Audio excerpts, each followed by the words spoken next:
Challenge. Dans cette émission, nous allons à la rencontre d'une intellectuelle accomplie dont l'expérience peut servir d'exemple aux jeunes filles.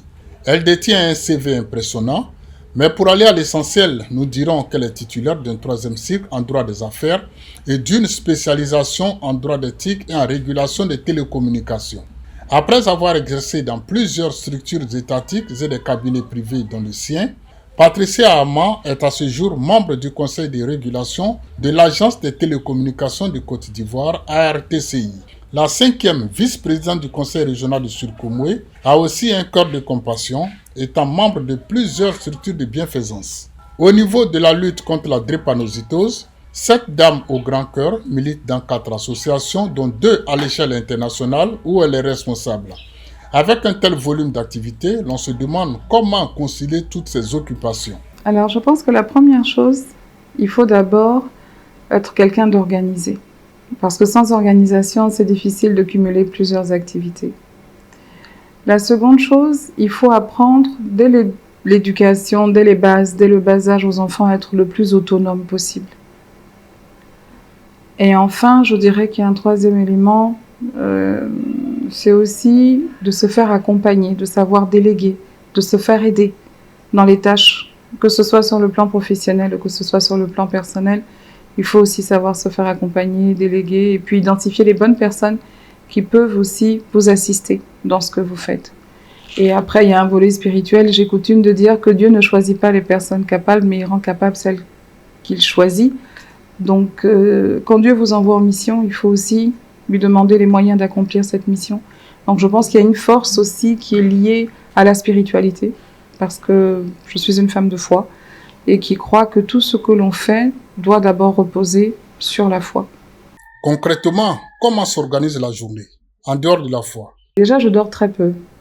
Je dors en moyenne 4 heures par nuit, 4-5 heures maximum. Avant même de me réveiller, entre 4 et 5 heures, je commence à me projeter, à organiser ma journée. J'identifie tout ce que j'ai à faire, je le structure par priorité. Et une fois que j'ai identifié et structuré par priorité, je me prépare. Quand je finis de me préparer, avant de me préparer, j'ai un petit temps de méditation, j'ai un petit temps de calme où je me prépare à ma journée. Mais quand je commence à me préparer à ma journée, comme je dis, elle commence très tôt le matin et puis elle se poursuit. Même quand je suis en voiture, je vais répondre à mes mails, je vais répondre à mes messages, répondre à mes WhatsApp, passer mes coups de fil.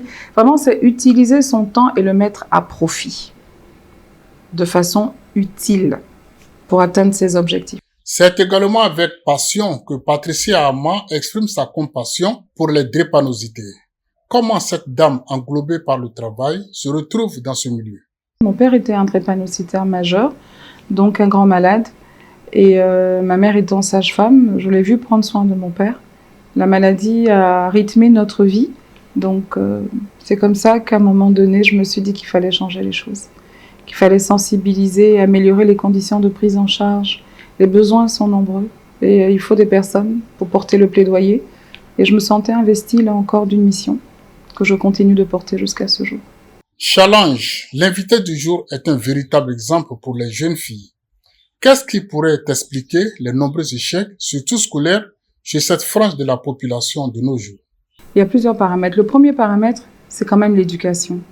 Il faut admettre aujourd'hui que l'éducation que nous avons reçue était une éducation beaucoup plus stricte. Nous avions des parents très très sévères, très exigeants et je pense que ça a quand même eu une influence sur la façon dont on s'est comporté. La liberté peut être liberticide. Ça veut dire qu'à donner trop de liberté à notre jeunesse, ils peuvent en faire un mauvais usage. Mais cette liberté-là, nous, on ne l'avait pas.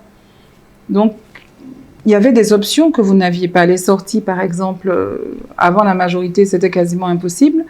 Si vous sortiez, vous étiez accompagné. Deuxièmement, la communication, les réseaux sociaux.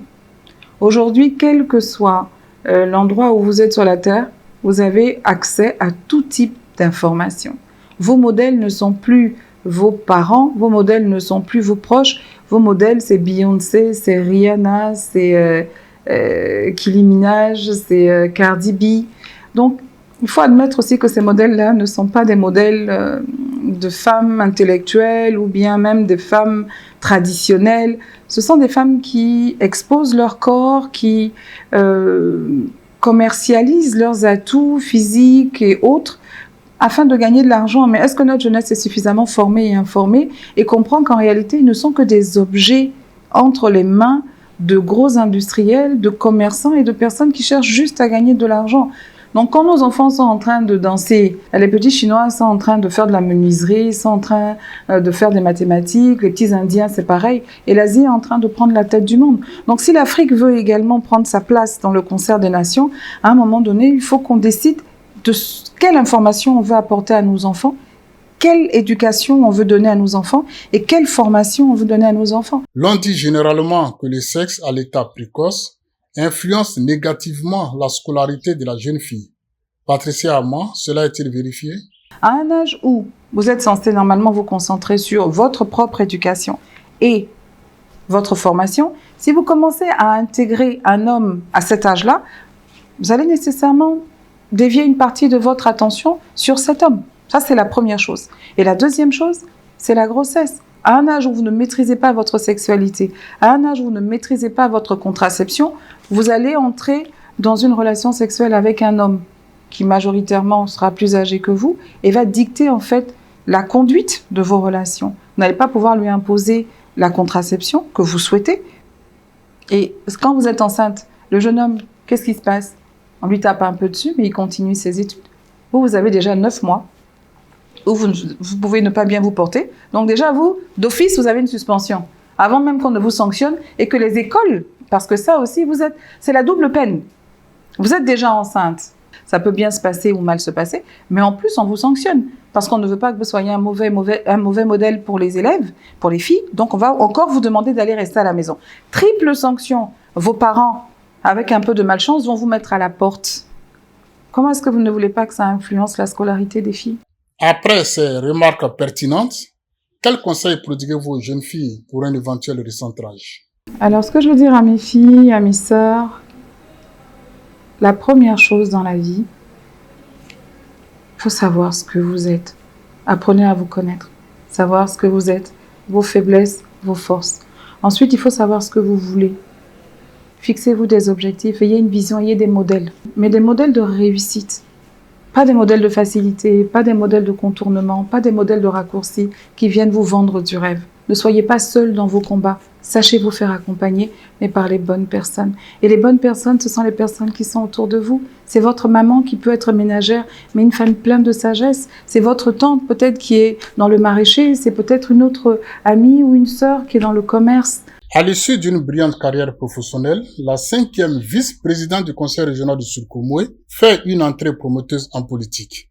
Et elle la doit à une éminente personnalité de la région, envers qui elle demeure profondément reconnaissante. Je tiens à offrir cette minute à un grand homme, à un grand monsieur, pour qui j'ai beaucoup de respect, d'affection. C'est le président Eugène Akawele. Je ne souhaite pas être une personne de plus à parler de lui, mais je voudrais dire qu'aujourd'hui, si je suis là où je suis en politique, c'est grâce à lui. C'est un modèle d'humanisme, d'humanité, un modèle également d'intelligence, de structuration, d'organisation, de force, de résilience, de persévérance. Je voudrais lui dire merci pour ses conseils, merci pour sa confiance, merci pour le modèle qu'il est pour nous, merci pour ce qu'il fait pour tout le Sud Komoué et pour la Côte d'Ivoire d'une façon générale, et lui dire que il a ma loyauté, mon affection, et que ma force de travail lui est acquise. Et Patricia Amman, merci. Challenge, fin de ce numéro, que nous espérons va motiver les jeunes filles à tirer profit de l'expérience partagée par notre invité. Likez, commentez et partagez au maximum si cette émission vous a plu.